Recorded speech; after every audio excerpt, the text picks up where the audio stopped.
probably wondering what the fuck is this ugly motherfucker back on here for. Well, you know what that means. That can only mean one thing. It's time for me to make NFL pick videos for the 2024 NFL regular season.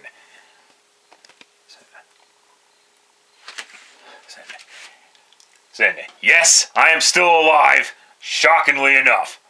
But in any event, I just have one question.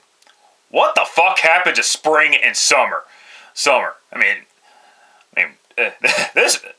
went by fucking quick. It's already September. Regardless, the season begins tonight. And I only have one thing left to say before I get to the picks. Let's get started because I don't have time for this bullshit. Here we go. All right.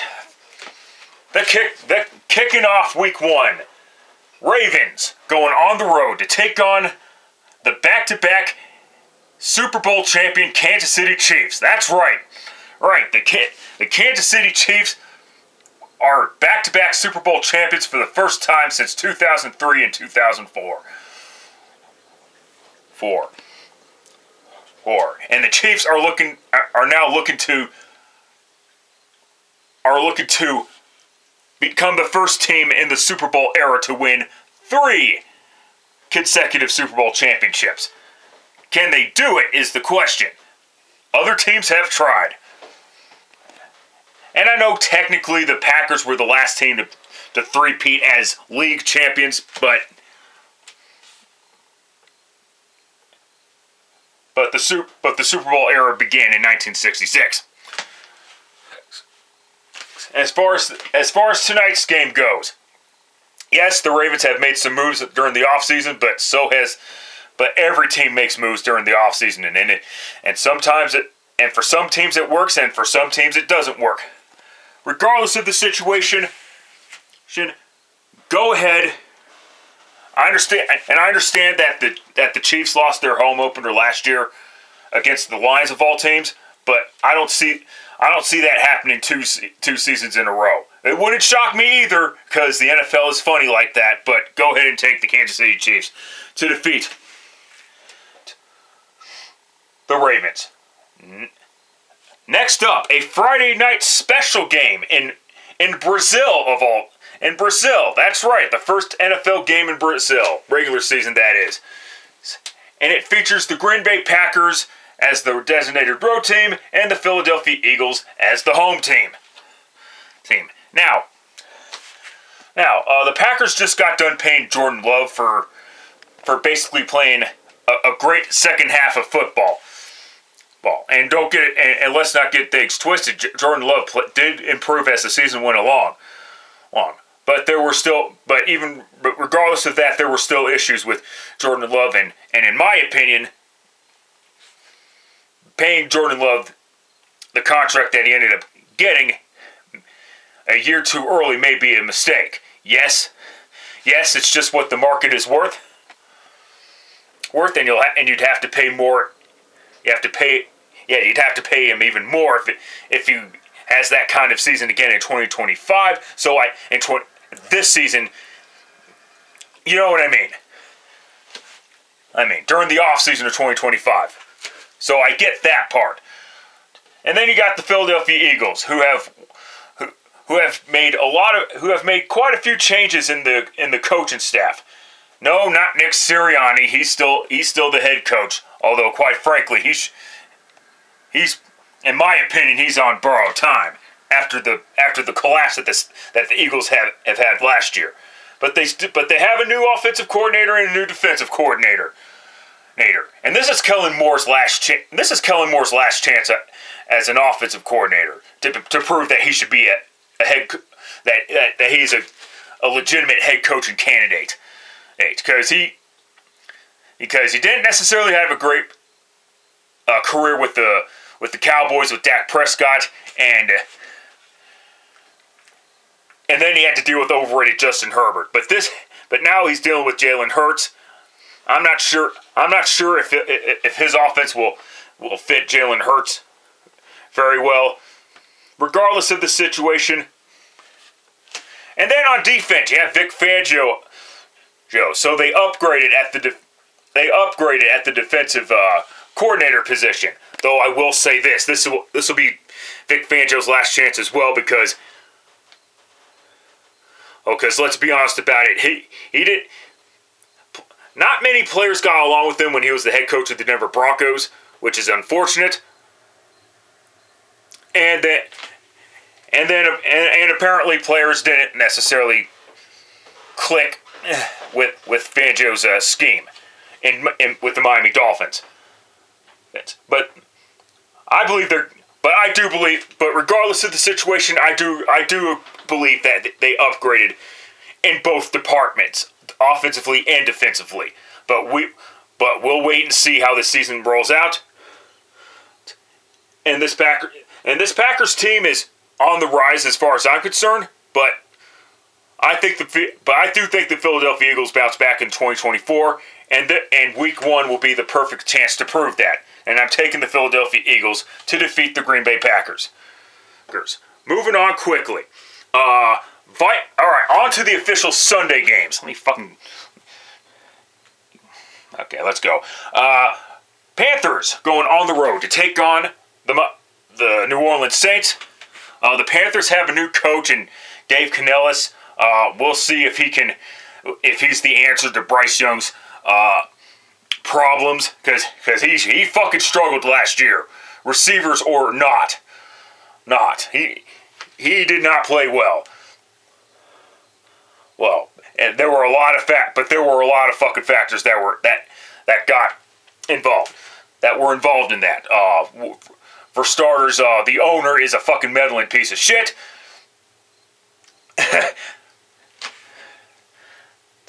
They traded away all those draft picks for what? To get Bryce Young, and well, yeah. And then you got the Saints, who still can't accept the fact that this team, that the Saints are in for a long rebuild, but that's okay. That's okay. They want to fuck themselves and they want to just put themselves into bankruptcy long term, and to the point where the league has to contract this fucking team. So fucking be it. Whatever. For a less retarded fan base to worry about. But in any event, take the New Orleans Saints to defeat the Carolina Panthers. Next up, Vikings going on the road to take on the New York Giants. God. The Vikings drafted a quarterback named, you might have heard of him. His name is J.J. McCarthy.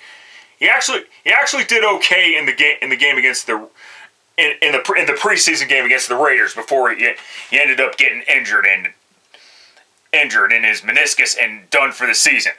I know I didn't word that properly, but I don't give a fuck. And I don't think J.J. McCarthy was going to start anyway. In Week 1, there was a lot that McCarthy was going to have to learn, regardless. But now that he's out for the remainders of this for the entirety of the 2024 season, it's the Sam Darnold show for most likely the entirety of the 2024 regular season. And then you got the Giants, who are indeed a hot mess. If you'll excuse me a moment, I got a fucking flip for this once.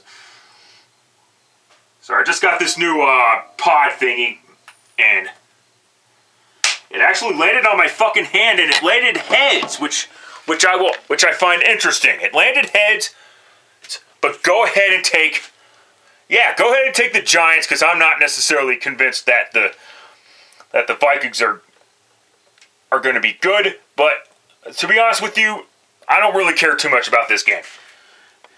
Patriots going on the road to take on the Bengals, the first game of the Gerard Mayonnaise era. Because thanks to Belichick and Robert Kraft parting ways, etc. And this game will be Joe Burrow's first game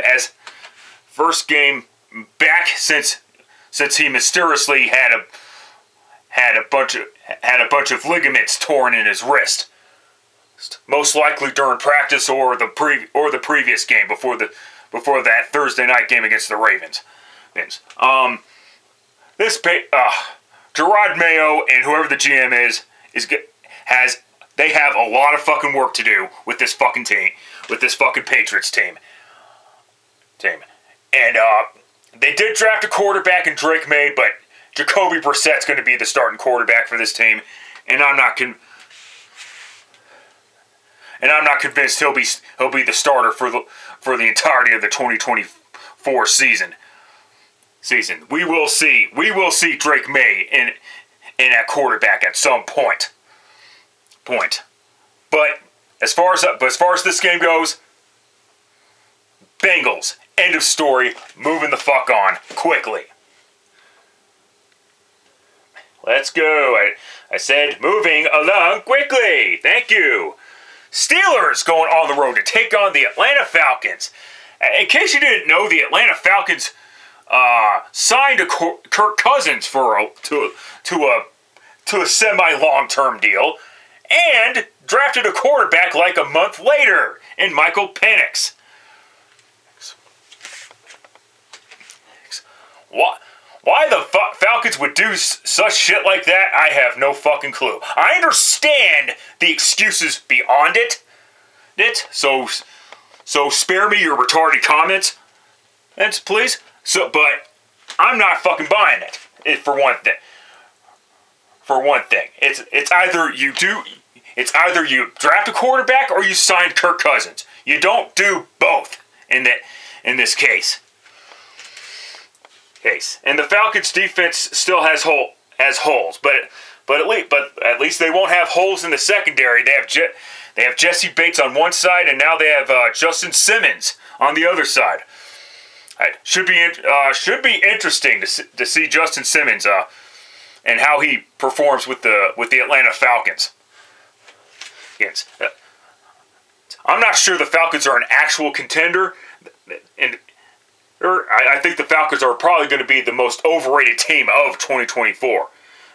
And they're facing the most underrated team in 2024, in my opinion, the Pittsburgh Steelers. The Steelers got done signing Russell Wilson to a one-year league minimum deal because some team in Denver fucked up and paid Russell Wilson a shit ton of money. And now they have to move on from him, and they still have to pay him a shit ton of money. How fucking special! But then they trade a couple picks or a pick or whatever for Justin fucking Fields.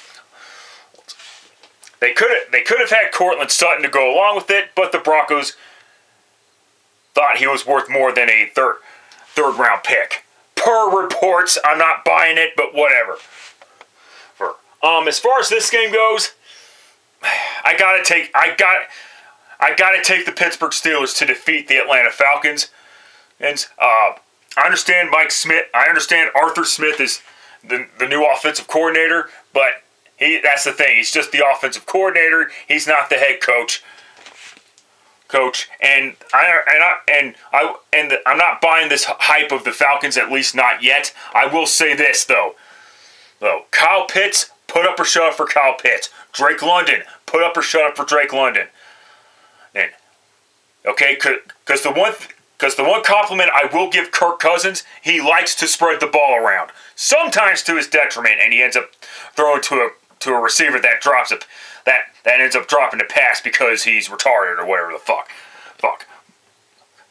However, it's not gonna just happen week one. This game could go either way though. I gotta be honest with you. In any event, it's time to move on quickly before I lose my fucking mind. Texans going on the road to take on the Indianapolis Colts.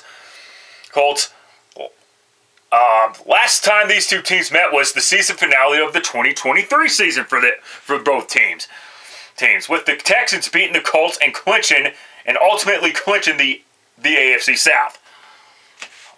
Now the Colts are another overrated team. They have fans that think that their team is better than they really are, and then you got the Texans, and I don't think the Texans are all that either. But I do think the Texans are a little bit more talented than the Colts are. So I think it's going to be I think the result is going to be the same as last year, with the Texans picking up a road victory and stealing one against the Colts. We'll see but let's see how C.J. Stroud does this season. He's going to get a drop off in his stats, but how big of a drop off? I don't think that much of a drop off in terms of his play. Moving on quickly. Cardinals going on the road to take on the Buffalo Bills. Listen, I'm not sure about Buffalo's defense long term, but they're facing the Cardinals, so you know what I gotta say. Bills, end of story. Moving on. Next up, Titans going on the road to take on the Chicago Bears. The Bears are there are people that think the Bears are going to make the playoffs this year. How they think that I'm not sure. I get it. I get it. They have some players. They brought in Keenan Allen, and they also drafted a wide receiver, a Dunzier, whatever the fuck you want to pronounce his name. Don't know. Don't give a shit. So go fuck yourself. And they brought in some dude wearing a dress, and he's going to be the starting quarterback. Caleb Williams. That's the guy. And he better fucking play well for his career. Otherwise, since he's from USC, he'll be known as Mark Sanchez 2.0. Marcy Sanchez, as far as I'm concerned. And then you got the Titans. They're a bit over. I'm going to take the Titans to win here, though. I don't think the Titans are going to make the playoffs. I think they have they have problems of their own. They have a new head coach. I will say this about Chicago too. Eberflus's job is on the line this season, and it is fair for me to say that because bottom line is this: you got to get the results at some point. And so far in 2 years, Eberflus hasn't been able to do that. You know what? I'm going to take the bit. I'm taking the Titans. Caleb Williams is going to have a rough time. All right, Battle of Florida. Jaguars going on the road to take on the Dolphins in Miami Beach. The Jaguars are looking to bounce back from their own epic collapse, and the Dolphins they kind of collapsed too. They stumbled their way into the playoffs. They should have had their chance at winning their division. Of course, if they had beaten the Titans like they were supposed to, they wouldn't have been in a situation where they had to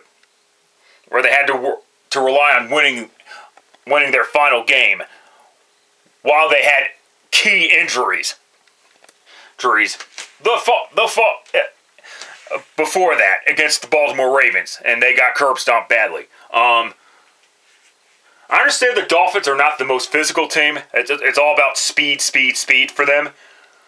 But I'm not necessarily convinced. At least not in the early effects that Jacksonville is gonna just roll into Miami and beat the Dolphins. I'm not sure that happens. So with that being said, take the Miami Dolphins to defeat the Jacksonville Jaguars. All right, late afternoon games. In regional action, we have the Denver Broncos going on the road to take on the Seattle Seahawks.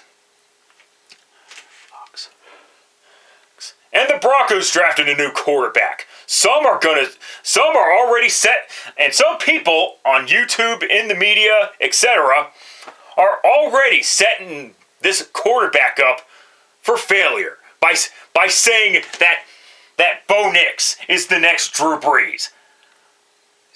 And while I'll admit he didn't play that poorly for the Broncos in preseason, but that was against future 7-Eleven clerks, fry cooks, etc. Bro, but now he's facing actual NFL team, an actual NFL defense, with actual starters. But my question for the Seattle Seahawks is,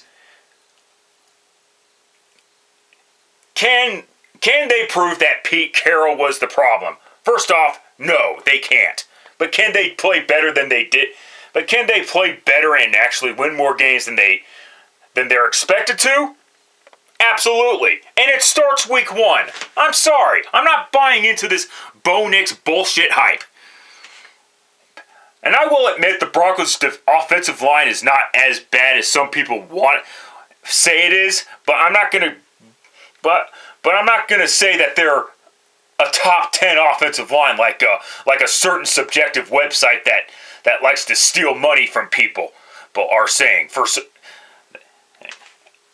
That's not gonna. I'm not gonna say that shit either.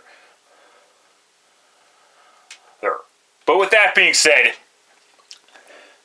and yes, the Seahawks have an unknown entity at head coach, but the Broncos have an overrated entity at head coach with Sean Payton.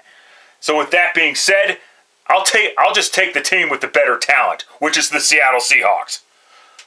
And that's all I've got to say about that.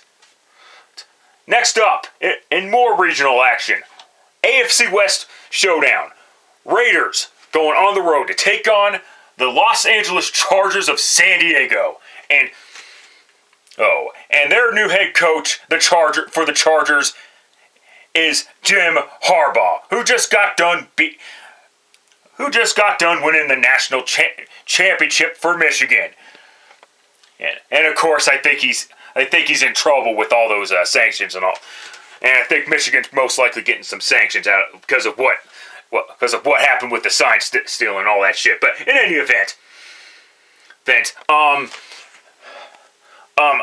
I wouldn't sleep on either the Raiders or the Chargers. I understand some people are doing it, and understandably so, because I hear this shit with the Chargers and the Raiders every year. But the bottom line is, they seem to always do better than the Denver Broncos do, by hook or fucking crook. And I don't see that changing anytime fucking soon. I don't care. Like I said, I don't give a fuck what the hype machine wants to fucking tell you. And in this game, take the Chargers to defeat the Raiders. It's not going to be the same result as last season. Oh wait, that was in loss. Oh wait, that was the Raiders beating the Chargers 63-21, and it was in Las Vegas. My mistake. Anyway, moving on. America's game of the week on Fox. Cowboys taking on the Cleveland Browns in Tom Brady's debut as a broadcaster. Sure.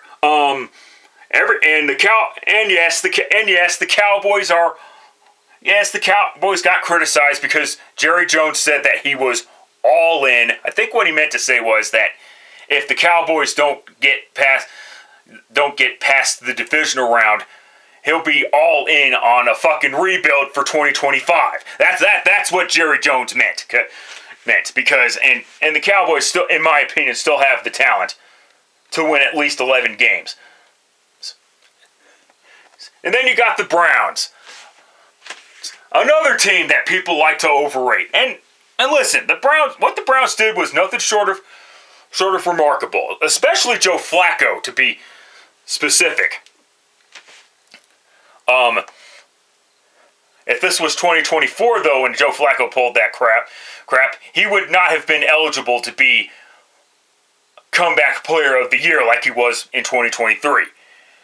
Because apparently the rules have changed that you have to come back from injury or illness, and coming back from just sucking for a decade does not qualify as a comeback player of the year, according to some people.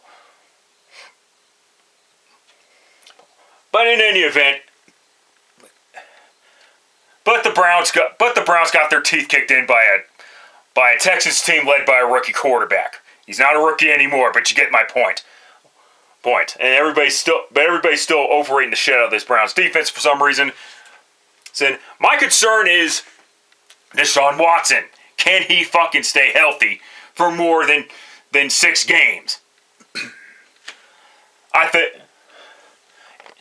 think he will, but how effective will he be? And it's put up or shut up time for Jerry Jeudy. If Jerry Jeudy does play well, then that speaks to an even bigger problem with the Denver Broncos.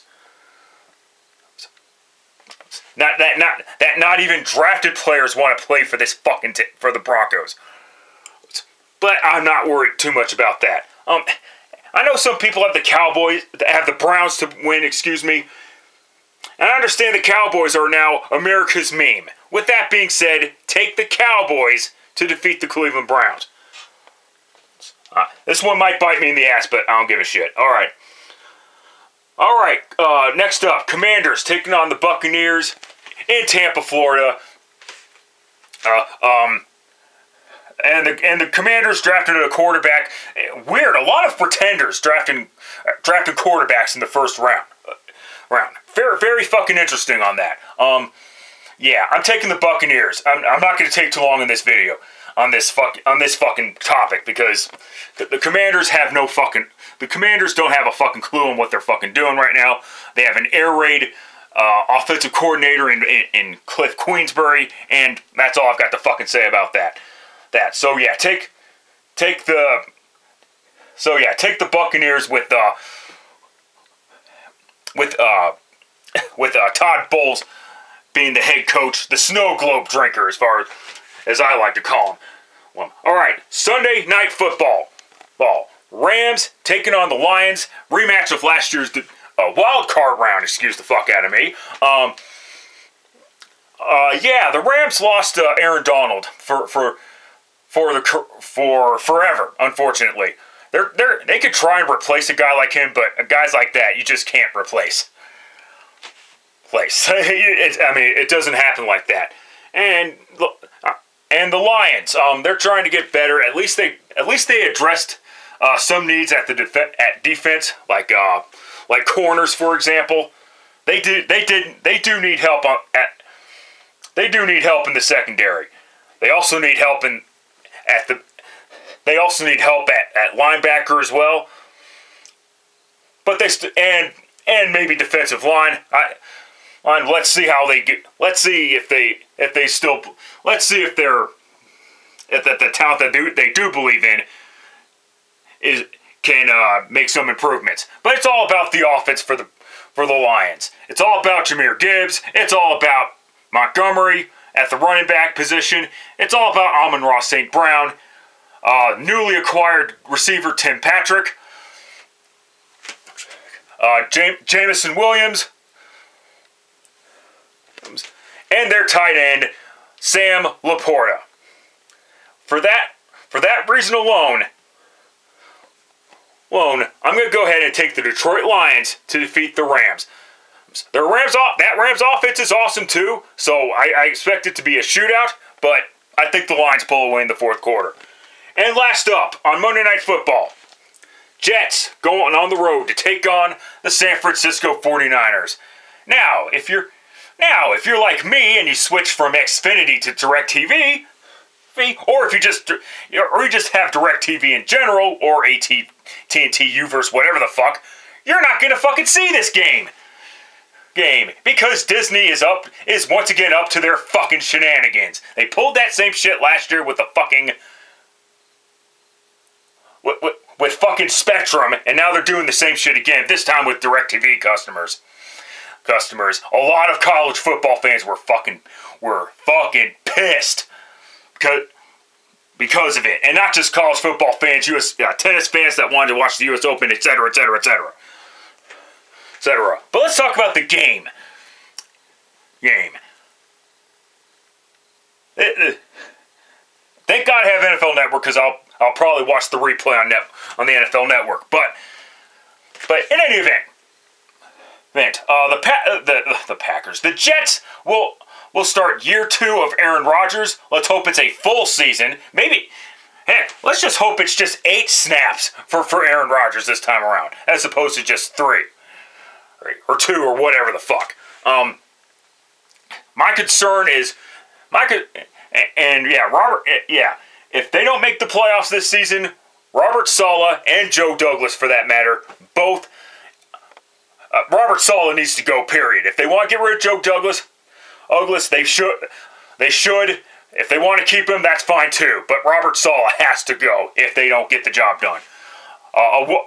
A head coach GM combo that will not be fired if the season goes south will be Kyle Shanahan and John Lynch because they both got extensions. And the 49ers team is still intact. And of course, the biggest issue with the Niners is what was the drama that was Brandon Aiyuk, a.k.a. Brandon I Puke. As in, I puke every time I hear bullshit retarded stories. That didn't come true. And at the end of the day, they ended up signing his ass to a semi-long-term deal. And they re-signed Trent Williams too. So look for the 49ers to be in cap hell for 2025, I guess. Yeah, 2024 has to be it. 2023 had to be it for them, and they didn't get the job done. Bottom fucking line. They didn't get the job done.